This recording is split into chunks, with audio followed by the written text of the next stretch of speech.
తిరిగి BCN news కి స్వాగతం. మాజీ మంత్రి బాలినేని శ్రీనివాసరెడ్డితో తనకు విభేదాలు సృష్టించే ప్రయత్నాలు జరుగుతున్నాయని ఒంగోలు జనసేన నాయకుడు బాలనాగేంద్ర ఆవేదన వ్యక్తం చేశారు. బాలినేనిని విమర్శిస్తున్నట్లుగా ఒక వాయిస్ వైరల్ అవడంపై ఆయన స్పందించారు.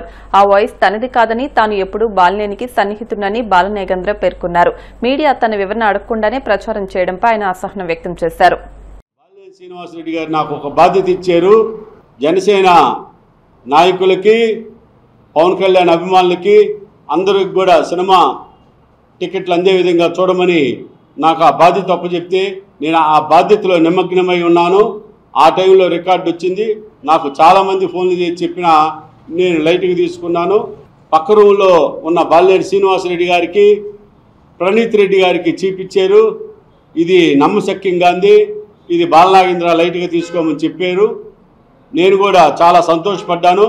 ఆ రోజు సాయంత్రం 10 గంటల దాకా కూడా నేను వారితో బాలినేని కుటుంబంతో గడిపాను. వారికి తెలుసో తెలియదో కానీ నేనైతే ఈ రోజు కూడా బాలినేనితో కానీ వారి కుటుంబంతో కానీ సన్నిహితంగానే ఉంటున్నాను. ఆ రోజున నేను తెల్లారి మరుసటి రోజున అయినైన యాజమాన్యం డాక్టర్ సీతారామయ్యకి తెలియపరచడం జరిగింది. నేను మాట్లాడి మందలిస్తాను బాలనాగేంద్ర అన్నాడు డాక్టర్ సీతారామయ్య. మాట్లాడిన తర్వాత మళ్ళీ ఇంకొకటి రిలీజ్ చేశాడు. సాయంత్రం 7 గంటలకి చేశాడు. మళ్ళీ డాక్టర్ గారికి చెప్పా, వాడు నా మాట వింటలేదు నాగేంద్ర, వాడు నన్నే బ్లాక్మెయిల్ చేసే పరిస్థితిలోకి వచ్చాడు అన్నాడు. నిన్నేం బ్లాక్మెయిల్ చేస్తాడు డాక్టర్ గారు అని అడిగా. నా వార్త విని నీ హాస్పిటల్ ఎంత హాస్పిటల్ పబ్లిసిటీ వస్తుంది, నా వార్త నా వాయిస్ వల్ల అయినైన్ వచ్చే వార్తల వల్ల నీ హాస్పిటల్ ఎంత పబ్లిసిటీ జరుగుతుంది, నువ్వు నన్ను మందలిస్తావేంది బాలనాగేంద్ర విషయంలో అన్నాడు. డాక్టర్నే బ్లాక్మెయిల్ చేసే పరిస్థితిలోకి జగదీష్ వచ్చాడు. ఎండి అతను వాళ్ళ భార్య పేరు మీద ఉంది. భార్య అయినా భర్త అయినా వాళ్ళిద్దరూ ఒకటే.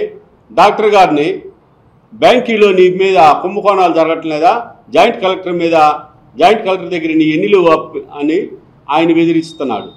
ఒంగోలులో ఉన్న కేబుల్ అన్నిటినీ నీ గుప్పిట్లో పెట్టుకొని నువ్వు మాఫియా నడపలేదా, నేనేమన్నా ఇది ఎప్పుడైనా చదివానా, నిన్ను ఎప్పుడైనా డిస్కషన్ చేశానా అని అడిగాడంట. హాస్పిటల్లో పేదలు లేదు, పెద్దోళ్ళు లేదు, నీ ఇష్టారాజ్యంగా బిల్లులు వేసి పంపిస్తున్నావు, ఇవేమన్నా నేను అడిగానా అని కళ్ళు దాగిన కోతి రూపంలో మద్యం మత్తులో మాట్లాడుతూ ఉన్నాడు. నాకు కూడా వార్నింగులు పంపించాడు. మన ఈ మధ్య 2-3 రౌడీలతో వార్నింగులు పంపించాడు. బాలనాగేంద్ర సీతారామయ్య ద్వారా నాకు మందలిస్తున్నాడు, తీసేయమంటున్నాడు అని నాకు వార్నింగ్లు ఇప్పించాడు. నేను ఇవాళ ప్రెస్ మీట్ పెట్టడం కారణం కూడా అదే. 2 రోజులు ఉపయోగపట్టా. నాకు రౌడీ మూకలతో వార్నింగ్లు ఇప్పిస్తున్నాడు. నాకు జగదీష్ అనే వ్యక్తితో ప్రాణహాని ఉంది, అతను మద్యం మత్తులో ఏం చేస్తాడో అని మీ ద్వారా తెలియజేస్తున్నా. అలాగే ఇంకొక ఛానల్ అతను చేశాడు, కిరణ్, వాడు చిన్నప్పటి నుంచి నా శిష్యుడు, కాలేజీలో నా జూనియరు. అతని సమస్యలు అతను ఉన్నాయి. ఎప్పుడు ఏ నాయకుడు ఉంటే ఆ నాయకుడి దగ్గర భజన చేస్తా తిరుగుతుంటాడు. అతను వేసాడు ఒకసారి, నేను మాట్లాడా, కిరణ్ ఏందమ్మా ఇది సంస్కారమా అని అడుగుగా, ఆపేసాడు. బాగానే ఉంది, ఏమన్నట్టు నన్ను అడుగు, నేను చెప్తా అది నా వాయిసా కాదా, నా ఎవరిని అడగాలి కదండి. ఇప్పుడు ఎవరు నేను గిట్టనోళ్ళు చేస్తారు. పత్రికా ధర్మం ఏంది, మీడియా ధర్మం ఏంది, ఇట్లా వచ్చిందండి మీ మీద, ఇది వాస్తవా కాదా మీరు చెప్పండి అని అడుగుతారు, వివరణ ఇస్తారు.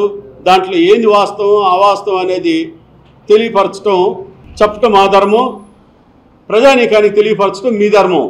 అవన్నీ వదిలేసి వన్ సైడ్గా చేయటం ఎంతవరకు ధర్మం? సమగ్ర శిక్ష ఆధ్వర్యంలో ఎంఆర్కే జెడ్పీహెచ్ వీరవసరం పాఠశాల విద్యార్థులకు దసరా సెలవుల్లో 10 రోజుల పాటు వొకేషనల్ ఎడ్యుకేషన్ ఇంటర్న్షిప్ శిక్షణ ఇవ్వడం జరిగిందని ప్రధాన ఉపాధ్యాయులు జిత్తిగ శ్రీనివాసరావు, సీఎంఓ చంద్రశేఖరరావులు తెలిపారు. ఈ సందర్భంగా వారు మాట్లాడుతూ వొకేషనల్ ట్రైనర్లు చోడగిరి రోసి యునైసి, electronics trade, Matta Sunitha beauty and wellness, Shri Lakshmi Venkateswara electrical and rewinding works and flowers beauty పార్లర్లో విద్యార్థులకు ఇంటర్న్షిప్ ప్రోగ్రాం నిర్వహించడం జరిగిందని తెలిపారు. ఈ కార్యక్రమం వల్ల సెలవుల్లో తమకు నిజ జీవితంలో ఉపయోగపడే అనేక విషయాలు నేర్చుకున్నామని పలువురు విద్యార్థులు అభిప్రాయపడ్డారు. ఈ కార్యక్రమాన్ని ఏర్పాటు చేసిన ప్రభుత్వానికి ధన్యవాదాలు తెలియజేశారు.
బండారు దత్తాత్రేయ అంటే బీజేపీ నాయకుడుగానో గవర్నర్ గానో కాకుండా 10 మందిని కలుపుకుని పోయే తెలంగాణ వ్యక్తిత్వం కలిగిన గొప్ప వ్యక్తి అని తెలంగాణ జాగృతి అధ్యక్షురాలు కల్వకుంట్ల కవిత అన్నారు.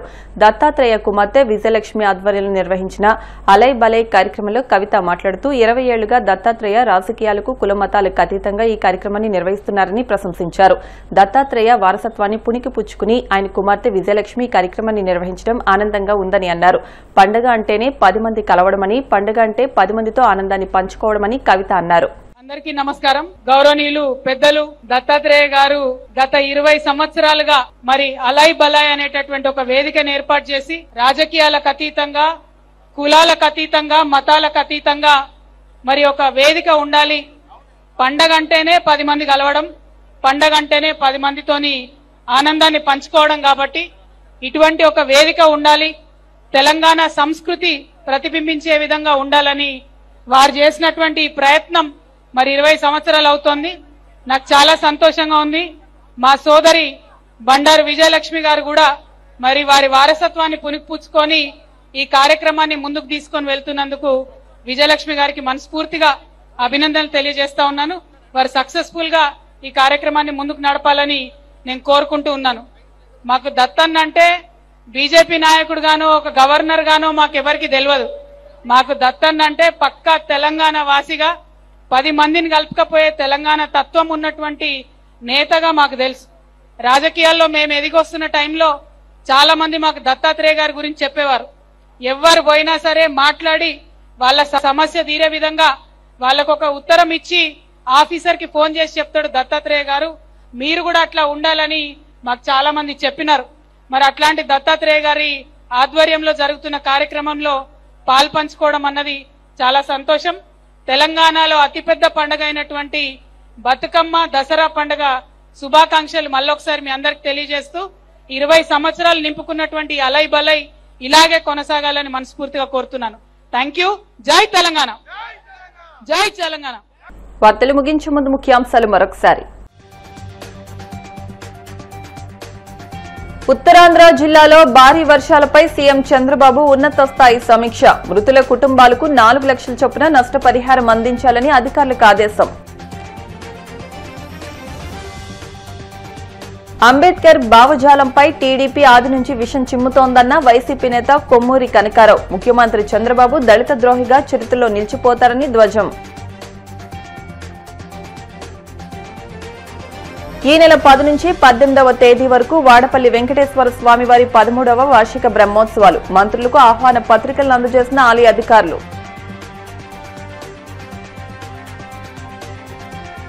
దత్తాత్రేయ అంటే తెలంగాణ వ్యక్తిత్వం కలిగిన గొప్ప వ్యక్తిగా తెలుసన్న కవిత. 20 ఏళ్లుగా కుల మతాలకు అతీతంగా అలై బలై నిర్వహిస్తున్నారని వ్యాఖ్య. ఈ వార్తలు ఇంతటితో సమాప్తం. మరిన్ని వార్తల కోసం BCN digital YouTube channel, Facebook page ను ఫాలో అవ్వండి. అప్డేట్ వార్తల కోసం ప్లీజ్ సబ్స్క్రైబ్.